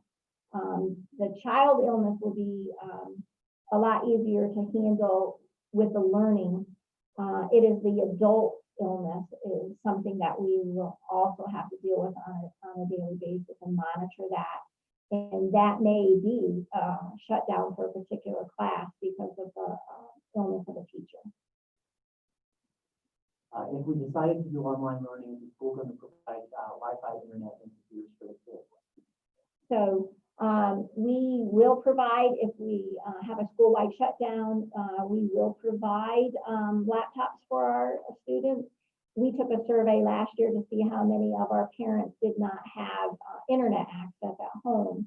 And there were many companies that came to the aid of parents that were not able to obtain internet access on their own. And that became available as a free resource through those companies. We will be reaching out to see what those companies again can do. But we are also exploring options where there is no internet availability. What again, as I said earlier, we do not want papers and packets being passed back and forth. So we are looking into a solution that will provide us with an avenue, much like a jump drive or a thumb drive that a student can plug into their computer that has assignments on them, and they'll be able to upload again. So we are looking at those options for parents that do not have access to internet where they live. But devices will definitely be provided. Will the school year be extended since we're starting later? Having us start only 3 days different, the calendar will look a little bit different than the approved calendar, as I mentioned earlier. We had some full day in-service days set aside, which are teacher days and not student days. We will be changing those and having those be student days. So please pay attention to the revision of the calendar so that you understand what days will become full student days or half student days. You will see what we call early dismissal Act 80 days in the calendar. And those are meant to provide teachers avenues to work again with their content areas if they're putting content on for their remote learners, or they need time to have contact with parents.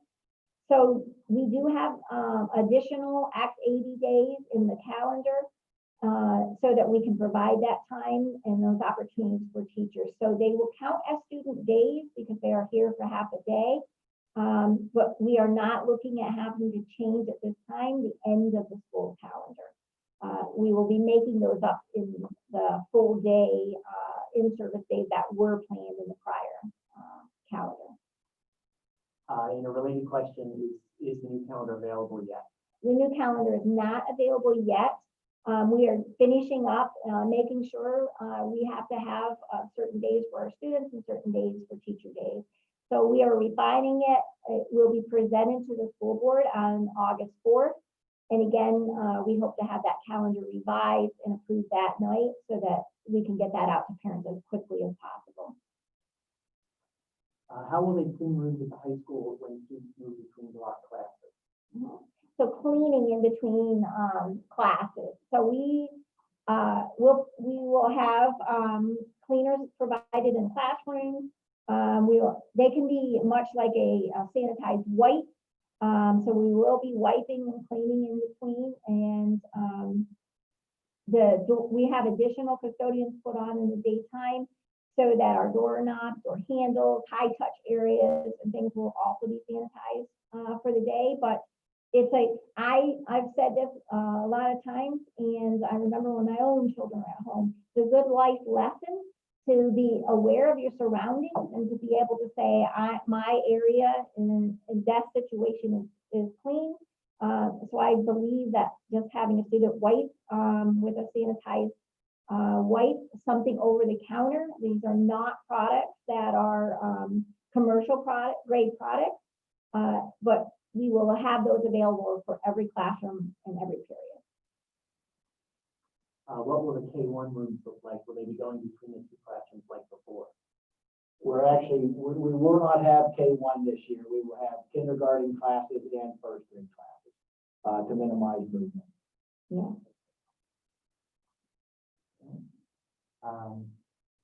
How does the block scheduling affect seniors? How are they supposed to get all their necessary credits while with only taking 4 classes a semester? Again, for classes in a block scheduling, you have 8 periods in a normal day. All we are doing is splitting that over the year. So your first half of the year, you will receive your 4 classes, and your second half of the year, you receive the other 4 classes. There's not a lack of credit that a student will take. They will still receive full credit for the year in each of those 8 subject or content areas that they may have scheduled. How are things being cleaned and sanitized? How often? With what fodders, for instance? Will there be time for it to air out so the kids aren't directly exposed to those as well? Yeah, the cleaning time is the question and how that looks.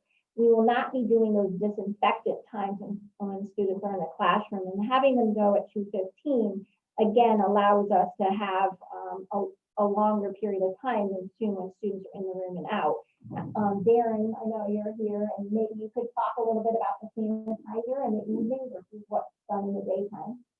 You might need to come a little bit closer here, or speak very loudly. Very loudly. So our disinfectants will only be used by the custodians and not by the students or the staff. We'll be using spick and span 3-in-1 cleaner during the day. Deep cleaning will be done only once a week and well after the students are gone home for the day. We have electrostatic backpacks that are ordered and hoping to receive them here any day now.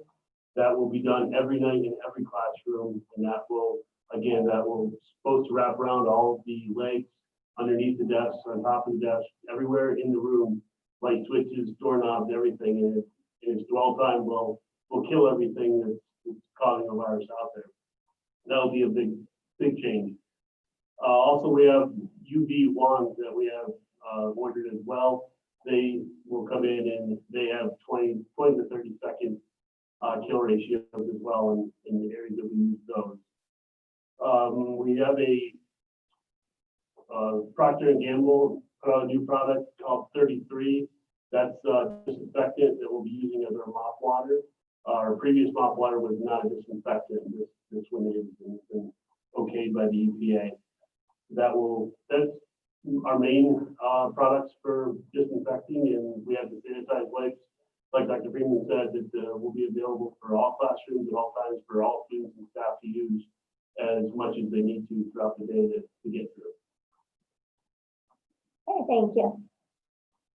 How will masks be handled for teachers and staff? Will they be held to the same standards as students? Yes, absolutely. Masks for anyone in our building, staff, teachers, administrators. We are required to have a face shield or a face mask on. And again, having these partitions on their desks assist with that, but that does not lessen our need to continually. When we are not social distance at 6 feet apart, a mask or shield will be worn by everyone in the building, including visitors. Will students grades 4 through 8 basically still be ability grouped or to the greatest extent possible? Yeah. Yes. Yeah. So for instance, an Algebra 1 group will most likely stay together all day long. Yeah. So the question talked about ability grouping at the middle school level, and yes, that will be done to the greatest extent possible. Will all children have access to a laptop if they become sick and need to stay at home? Yes, all students will have access to laptops even if they're sick. If they are sick and they did not take their laptop home, every student has those days where they left something in the locker. And we will make arrangements to, if you call into the nurse's office or the main office and let them know that your child is ill, will be staying home for a day or two. You can make arrangements just like you can now. If your student is ill, you can come into the office and pick up any assigned work. You can also pick up their equipment. What if a student refuses to wear a mask? Will they be allowed in the building? No, again, entrance into our building, the question was if a student refuses to wear a mask into the building. Entrance into the building will be based on the requirement of having a mask or shield. We know that entering into the building, there will be times that they will definitely not be 6 feet apart.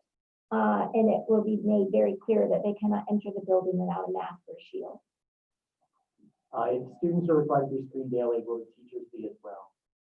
Teachers will also be doing the screening, yes, on a daily basis. So we do have those safety measure screenings that I said will be going out, but those are for staff as well as students on a daily basis. Temperature checks will be taken by anyone who enters our building. We have a question about how the contactless devices, the temperature devices will be calibrated to properly measure the temperature, and what audit schedule will be used to verify the accuracy of each device. So we have companies that have worked with our district at setting up our devices. We know that a wrist temperature will be different than if you were to take an oral temperature. So those will be calibrated to account for that discrepancy in a mask or excuse me, an oral temperature versus a skin reading temperature. And again, the ones that are on buses, it is not intrusive. It is much like taking a picture of a student with a cell phone. It only averages what your temperature is on your forehead. And our eyes do project heat. These are heat activated. They're not laser based. I want to make that very clear. They're not laser based. There's not shooting a beam into anyone's eyes. This only records temperature. These are temperature activated devices that do facial recognition, and that is how it is able for them to read whether or not they have a mask on. So they will be calibrated according to skin or however the temperature is being read according to the manufacturer of those devices. How will the high school classes that have labs, i.e. biology, physics, conduct those hands-on learning labs? Our labs, the question was, how will we conduct our labs on hands-on learning? Again, this year is going to look much different. But in any given year, when students use lab equipment, beakers and things like that, part of that process is to also make sure your lab area is cleaned and put away, and that there will be extra attention placed on those materials. We do not want students continually handling the same piece of equipment or device. So there will be cleaning measures in between. It will become part of that lab as a normal requirement. And I'm sure teachers will be staggering what they do with their students so they're not back to back using the exact same piece of equipment back to back. What's the protocol for withdrawing to homeschool? That's a great question. What is the protocol to withdraw to go homeschool? There is an affidavit. We have placed that paperwork on our website. There's a process to do homeschooling. You still must unenroll your child from school. So if you're choosing to go to homeschool, there's a requirement of filling out your affidavit, making sure that you have certain standards that you meet for each grade level. You must let us know at the school that you are withdrawing your student from school this year. So we withdraw them through that normal process. You fill out the affidavit, you send that back, we look that over here, and then there's an evaluator that goes with that as well. So you'll have a homeschool evaluator that you will get in touch with. They will make sure that you meet the requirements for that grade level, whatever grade level your child is in that year. And then at the end of the year, they will sign off that your child has met those. Or if you decide in January you're coming back, you must have an evaluator look at that material to say that you've met those standards. And then that is given back to the district. We see that you had an evaluator sign off on that, and then your child is placed back in the regular classroom for the standards that the students have met. If this meeting has to be viewed online, why are we having a discussion about sending our children back? And again, the question was, if this meeting has to be viewed online, why are we sending our students back? Again, that goes with our government orders. So we must abide by not having any in-person meetings of more than 25. Again, it does not apply during the day. We can assure that we have our protocols in place for day arrival of our students. I cannot assure at any given evening when parents are coming in. First, I don't know, while I love to have you visit and I love to have you attend our meeting, I don't know where you have been, what your social distancing guidelines that you've followed lately, if you've traveled. There's a litany of questions that would need to be followed and answered. And I cannot assure that safely, nor can any school district on any even event. So then we must follow what the governor's orders are, that no more than 25 in person on any given event after school. That's all the questions we have. If anyone else has one and they want to raise their hand, but we've caught up to all the questions. Okay, so this time we have caught up to our questions. I'll give it a second. If you raise your hand, we will be able to see your hand raised and get your question. So we'll give you a couple more minutes if you feel. Again, what I want you to understand is make the best choice for your student, your family needs. If you have individual requirements that need something a little bit different than our options, if you make an appointment with your building principal, they will talk to you for those individual needs. What we want to assure is that we are meeting what our community needs and what our educational needs are. We are not medical experts. We must follow the guidance that is given to us from both the Department of Education, from the Secretary of Health, and the Department of Education. And we have, again, received some changing mandates on a regular basis. So we're going to continually monitor those, continually watch those. If we find ourselves on August 31st not prepared to have your students come to school that day, we will let you know ahead of time that we are going to go to a remote option. We want, again, your child to have the best choice, the best educational opportunity that they can have for them. We know that the best education is a face-to-face instruction, but we also know at times that does not meet either a family or community need. So we are prepared. We're excited about the school year and anxious to put these safety measures in place and to get your students back in a learning environment. So please know, first of all, that we are here. We are ready to meet with any one of you to answer your questions. If you have follow-up questions or something that you just did not get asked this evening, I have an open door policy. Our administrators have an open door policy. You may contact any one of us at any time. And we have a supportive school board who also understands and realizes the importance of what an education is, but also the safety measures that need to be in place to keep our children safe and healthy. So the combination of all, with great teachers who are there to think outside of the box, come up with ideas to make learning fun and energized and engaging, and administrators who are there to walk you through any part of making your choice. Again, myself or any school board member would be more than happy to speak with you on individual questions or choices. So please feel free, like you can reach out to any one of us. We're here to provide your child the best opportunity to learn for the upcoming school year. All right, we have a question from Mr. Flannery. Mr. Flannery, you want to unmute yourself? Yes, hi, my name is Jeremy Flannery. Did I hear correctly that the students all have to get screened before they get on the school bus and also come into the school, and the teachers do not have to be screened?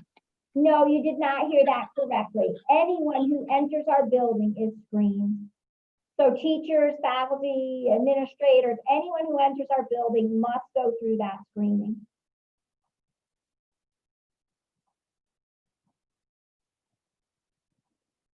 Okay, we also got, will there be field trips or class trips this year? Field trips and class trips at this time are not scheduled. Again, we must follow, we need to keep our students as safe as possible. So we do not know at any given point to schedule ahead for any field trips or class trips, what that area where they may be going is like.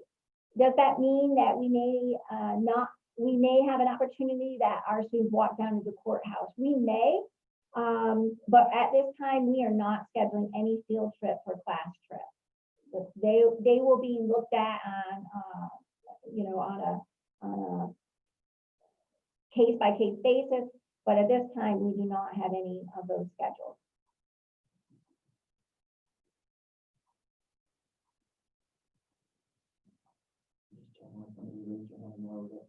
She's got a question.